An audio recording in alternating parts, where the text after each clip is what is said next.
ഞാനിന്നിവിടെ എക്സ്പ്ലെയിൻ ചെയ്യാൻ പോകുന്ന മൂവി 2020 ക്രിസ്റ്റഫർ നോളന്റെ സംവിധാനത്തിൽ പുറത്തിറങ്ങിയ ടെനറ്റ് എന്ന മൂവിയെ കുറിച്ചിട്ടാണ്.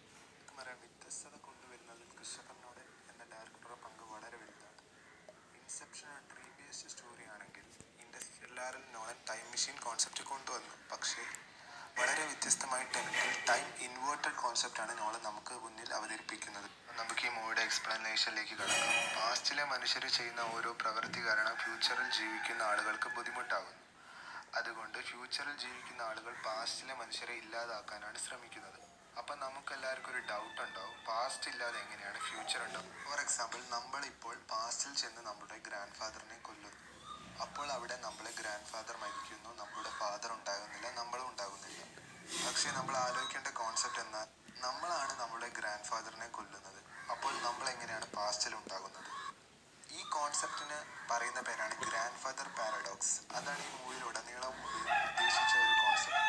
ഈ മൂവിയിലെ കേറ്റിന്റെ ഭർത്താവായ സാത്തർ തനിക്ക് പാൻക്രിയാറ്റിക് ക്യാൻസർ ആണെന്നും അതുകൊണ്ട് തന്നെ താൻ അധിക നാളും ജീവിക്കില്ലെന്നും സാത്തറിന് അറിയാം. അതുകൊണ്ട് തന്നെ തൻ്റെ ജീവിതത്തിനോടൊപ്പം മൊത്തം ഒട്ടാകെ നശിപ്പിക്കാനാണ് സാത്തർ ശ്രമിക്കുന്നത്. സാത്തർ ചെയ്യുന്ന ദുഷ്പ്രവൃത്തിയെ തടയാനാണ് നായകനായ നീലും ദ പ്രൊട്ടോഗണിസ്റ്റും ശ്രമിക്കുന്നത്. ഈ കഥയിലെ മെയിൻ കോൺസെപ്റ്റ് എന്ന് വെച്ചാൽ സ്വന്തം ഭാര്യയായ കേറ്റിനെ സാത്തർ ഷൂട്ട് ചെയ്യുന്നു. അതും ഇൻവേർട്ടഡ് ഗണ്ണുകൊണ്ട് ഷൂട്ട് ചെയ്യുന്നു.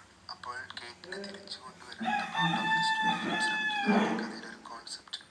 ശ്രമിക്കുന്നതിൻ്റെ ഇടയിൽ അവരും ഇൻവേർട്ടഡ് ആയിട്ട് പോകുന്നത് നമുക്ക് കാണാൻ സാധിക്കുന്നു. നമുക്ക് ഈ കഥയിൽ കാണുന്നത് ആ ഇൻവേർട്ടഡ് രൂപത്തിൽ പോകുമ്പോൾ കാറുകളെല്ലാം ബാക്കിലേക്ക് പോകുന്നത്. കാരണം ഇത് നേരത്തെ സംഭവിച്ചതിന് ഓപ്പോസിറ്റ് ആയിട്ട് ഇൻവേർട്ടഡ് എന്ന അർത്ഥം വരുന്നത്.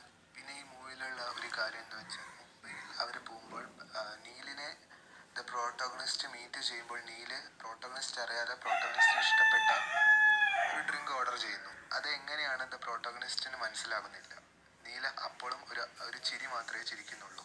പക്ഷേ ഈ കഥയിലെ മെയിൻ കോൺസെപ്റ്റ് എന്ന് വെച്ചാൽ ദ പ്രോട്ടോഗണിസ്റ്റ് ആയത് ജോർജ് വാഷിങ്ടൺ ആണ് ഈ കഥ മൊത്തം കേപ്പബിൾ ആക്കുന്നത്. കാരണം മൂപ്പരാണ് തുടക്കം മുതലേ ഫ്യൂച്ചറിൽ ഇൻവെൻഷൻ കൊണ്ടുവരുന്നത്. കാരണം റോബർട്ട് പാറ്റിസണും ദ ജോർജ് വാഷിങ്ടണും നേരെ കഥയിൽ പാസ്റ്റിലും ഫ്യൂച്ചറിലും ദ പ്രോട്ടോഗണിസ്റ്റ് ആയ ജോർജ് ഡേവിഡ് വാഷിങ്ടൺ പ്രസന്റ് ആകുന്നുണ്ട്.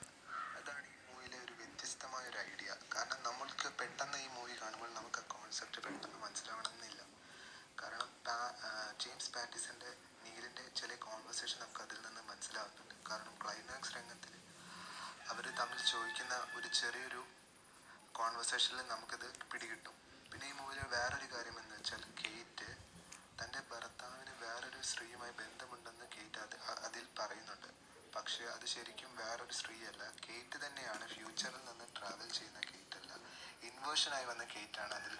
ഈ കഥയിൽ പിന്നെ ഒരു ഫൈറ്റ് സീൻ ഉണ്ട്. ദ പ്രോട്ടോഗണിസ്റ്റും ഒരു ആംഡ് ബോഡി ആയിട്ട് തമ്മിലുള്ള ഒരു ഫൈറ്റ് സീൻ ഉണ്ട്. പക്ഷേ ഇതിൽ ദ പ്രോട്ടോഗണിസ്റ്റ് തമ്മിൽ തന്നെ അത് ഈ സിനിമയിൽ തന്നെ നമുക്ക് കാണാൻ സാധിക്കുന്നുണ്ട്. പിന്നെ ഈ മൂവിയുടെ ഏറ്റവും വലിയ കോൺസെപ്റ്റ് എന്ന് വെച്ചാൽ ഈ കഥയിൽ പറയുന്ന ദ